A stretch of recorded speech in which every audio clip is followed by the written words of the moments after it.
Graves disease can present with only neck swelling, young female with neck swelling, and when we will do the investigation, thyroid function test and the antibody is positive, so it will be diagnosed as Graves disease. Graves disease can present with neck swelling and with eye complaints like Graves ophthalmopathy. Graves disease with Graves ophthalmopathy. This is second type of presentation. The third type of presentation is patient presents with only eye complaints or eye problem. The patient is having Graves ophthalmopathy only. And another patient is coming, or they are giving the case like our case, patient having eye features with history of neck surgery or the thyroid gland surgery. This is another type of presentation. Then Graves disease patient can present with hypothyroid state, can present with hyperthyroid state, can present with euthyroid state. Patient is known case of Graves disease. In taking the antithyroid drugs in a higher doses, now patient is developing hypothyroid symptoms. So the case will be overdose of antithyroid drugs. Graves disease patient, known case of Graves disease, started on antithyroid drugs, but patient having features of hyperthyroid disease. It means he is not taking the medicines regularly, could be poor compliance, or might be some drug interaction. Graves disease patient having the euthyroid symptoms are controlled. It means the patient is taking antithyroid drugs in appropriate doses. So these are the possible presentation. Sometimes young female presenting only with hyperthyroidism for further workup, and later on can we find out that turn out to be Graves disease later on, not on initial setup. So what we have to do if we have the patient with Graves disease, we have to see the thyroid status of the patient. We have to see the eye status of the patient. We have to see the skin changes related to Graves, like in the nails and in the hands and in the legs. We have to find out what status the patient is having, hyperthyroid, euthyroid, or hyperthyroid state, by asking the question like any changes in weather preferences, any changes in bowel habits, and hand tremors, hand shaking, hand sweating, loose motions are there, or constipation is there, weight loss is there, or weight gain is there. In female, we can ask the menstrual history. So how to describe Graves disease to the patient in layman terms or simple terms? So we have to say it's a medical condition in which the gland located at the front of your neck has become overactive. And it is due to your defense mechanism that is mistakenly attacking to your gland. So this defense mechanism is working against on your own body. As a result of this, you have these symptoms and eye changes. Because the gland is overactive, so it is producing a special form of chemical substances known as thyroid hormones. So these hormones are higher in number, so you are getting these symptoms, whatever you have, the gland symptoms, eye symptoms, and the skin symptoms. Very important to inform to the patient that smoking is not good for your health, and in your condition, especially with your eye features or eye problem, it is very important, highly recommended to stop smoking. This is one of the scenario where we have to stop the smoking. Otherwise, examiner can fail you in the exam if you did not stop the smoking. Similarly, we have to Stop driving also must be stop driving if the patient is having eye features like double vision, decreased vision, and color differentiation is affected. We have to offer the sick leave to the patient. This is also one of the welfare points. We will refer the patient to occupational health department. We will give the medical report to the patient. He will submit to his department or his area of work. This is another welfare point in this patient. We will give you medicine to control your heart rate. This is very important. Before confirming the diagnosis, we have to control the heart rate of the patient by giving the beta blocker. If the beta blocker is contraindicated, then the calcium channel blocker. Another important welfare in this case is postpone the pregnancy, plan pregnancy. First, we have to control your problem, then pregnancy will be planned. So this is about some of the features of uh, Graves disease and how to address.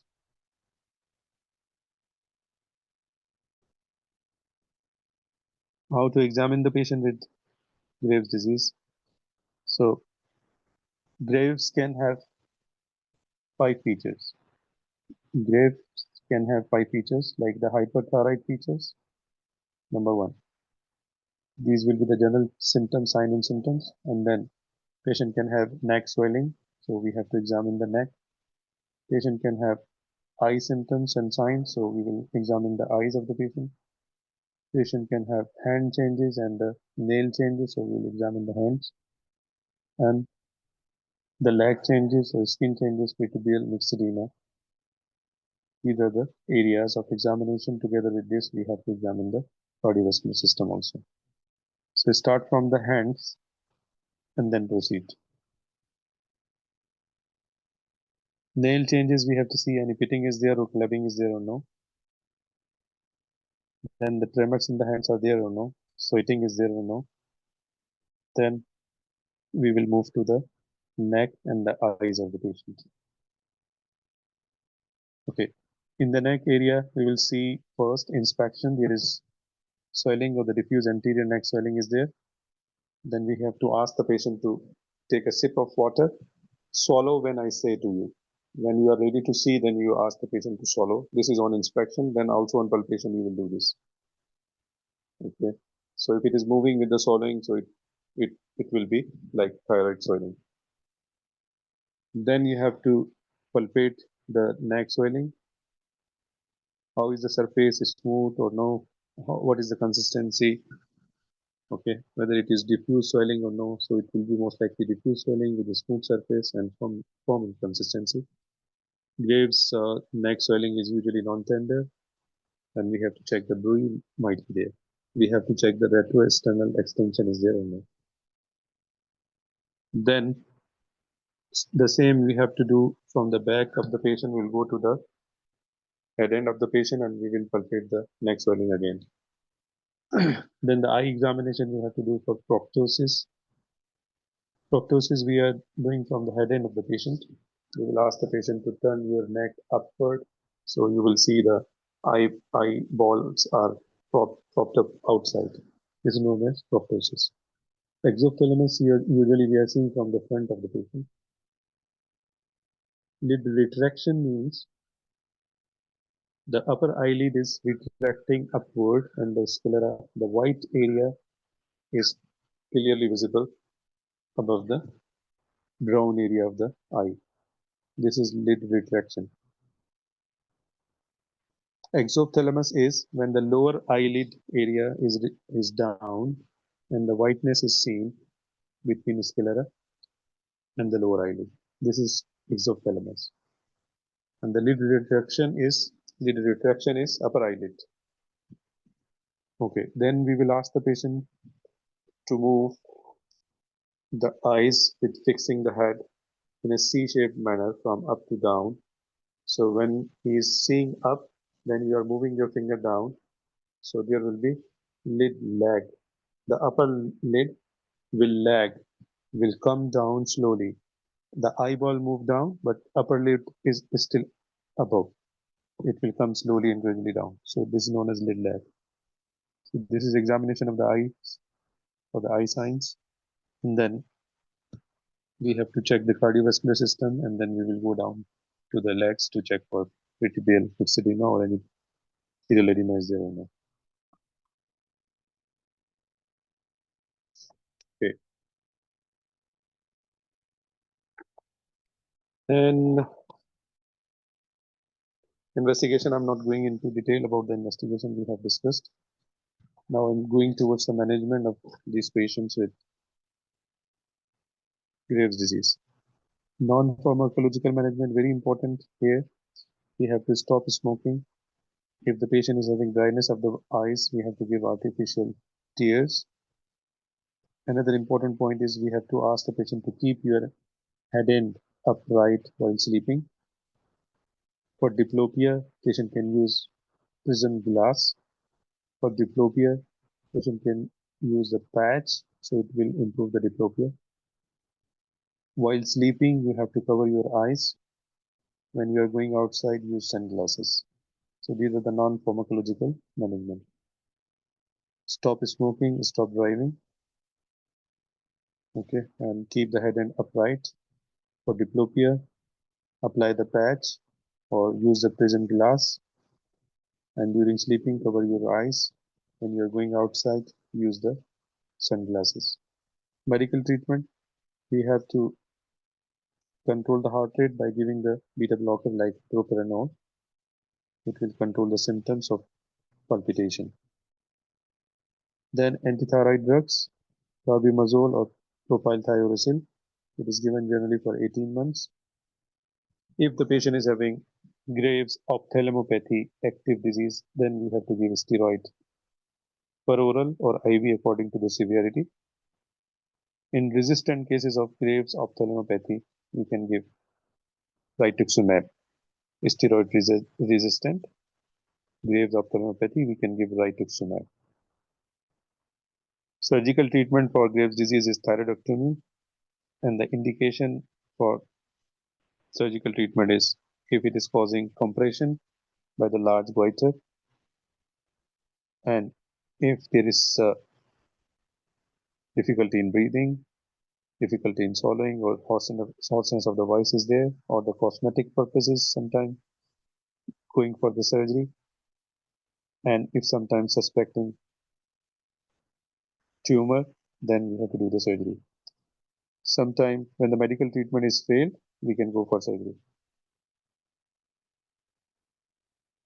After the surgery, recurrence of the symptoms can occur in 5% of the patients. Other surgical options includes orbital decompression surgery in Graves ophthalmopathy, like this patient, and other surgical option includes like lateral tarsorrhaphy. Okay, so medical treatment we have discussed, the surgical treatment we have discussed, and then another treatment option is radioactive iodine therapy.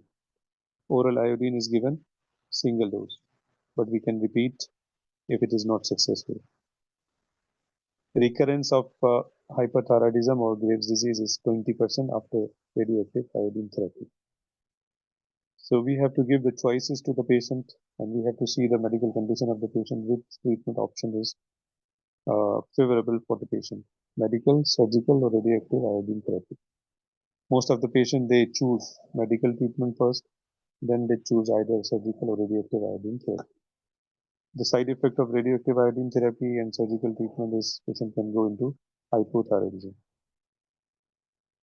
And in some cases of Graves ophthalmopathy, we can go for radiation therapy also. Okay.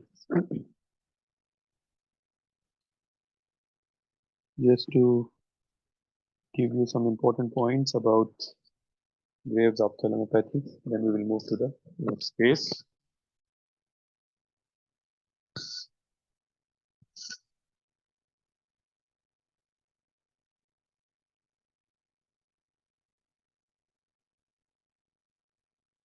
So we have to check the red flag signs if the patient is having Graves ophthalmopathy.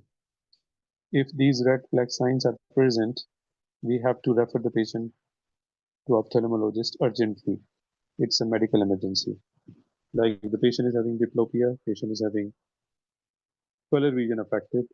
So if the color vision is affected, it means the patient is having uh, optic nerve compression. So this is very important to send the patient urgently to the ophthalmologist. So we have already discussed the general management, like stop smoking, raise the head end up, use the prism for diplopia, use the artificial teardrops. If you cover one eye with the patch, so diplopia will also improve by this method. Why the patient is having diplopia? Patient can have diplopia because of nerve compression, and patient can have diplopia because of the periorbital muscles swelling. So both can cause this diplopia, and both will improve by using the patch. Okay, so if the patient is having color vision problem, then we have to give IV dexamethasone immediately. It is immediately given to save the optic nerve. Okay, and then we have to refer the patient to eye surgeon or ophthalmologist. So if the patient, what are the red flag signs? Loss of color vision, blurring of vision, decreased vision, color differentiation is lost. So if these are present, it means the optic nerve compression is going on. Okay. So we have to involve the ophthalmologist urgently, may need decompression surgery. Okay. So this is the reason why we are referring the patient to ophthalmologist, may need decompression surgery. Okay. What is decompression surgery? Decompression surgery, what they are doing, they are releasing the eyeball from the orbital wall. They are just cutting the bone. Orbital wall they are cutting. Orbital wall is removed. Okay. So it makes the eyeball free and release the pressure from the optic nerve. So it will prevent the permanent visual loss in this patient. Okay. Now the question arises, Graves' eye features are reversible or no? So it is variable. Sometimes it is completely reversible. Sometimes it is partially reversible. It depends on the duration of Graves' eye disease and the stage of the eye disease. May not be completely reversed. Okay. The other surgical procedure is lateral tarsorrhaphy. If muscle fibrosis occurred, also we cannot reverse the eye manifestation of Graves ophthalmopathy. Okay, when to do lateral tarsorrhaphy? If there is exposure keratitis, if there is keratitis is there, then we have to do lateral tarsorrhaphy. So what are the surgical treatment option for Graves ophthalmopathy? It is lateral tarsorrhaphy for exposure keratitis and decompression surgery to salvage optic nerve. Okay, then again some important points. Now finally, I'm just finishing this topic. 10% of the patient can have eye changes of Graves without clinical sign and symptoms of hypothyroidism, and thyroid function test can be normal also. We have to explain the patient that we will keep you under follow-up, and every 3 months to 6 months we will check your thyroid function test. Your eye is bulging can go on increasing, but we have to keep you under follow-up. If it is keep on bulging, increasing, it can damage your vision. So if in that condition, if you feel anytime you have the visual problem, you have to come to us immediately. Otherwise, if the patient is having just like staring gaze and the thyroid functions are normal, every 3 to 6 months we will check the thyroid functions. So we will explain to the patient at present your gland is not overactive, but your chances that you can develop it in future anytime. So we need you to come every 3 to 6 months. We will do your thyroid function test. And once or now at the baseline, we can do the thyroid antibodies also. And we have to explain the red flag signs to the patient. If you develop anytime these red flag signs, then don't wait for next appointment of after 3 months or 6 months. You have to come immediately to your GP, and the GP can refer you to the gland doctor. So what are the symptoms? We have to explain to the patient the general symptoms. We have to inform him. If you develop hand sweating, hand shaking, heart beating, heart racing, hot weather intolerance, so then you have to come to the GP, and then they will refer you to the gland doctor who will do the test urgently. Together with this, if you develop like the weight loss, or if you develop like to the female patient menstrual irregularities, sleep problem, increased bowel habits, increased agitation, so these are the general symptoms and signs of hyperthyroidism.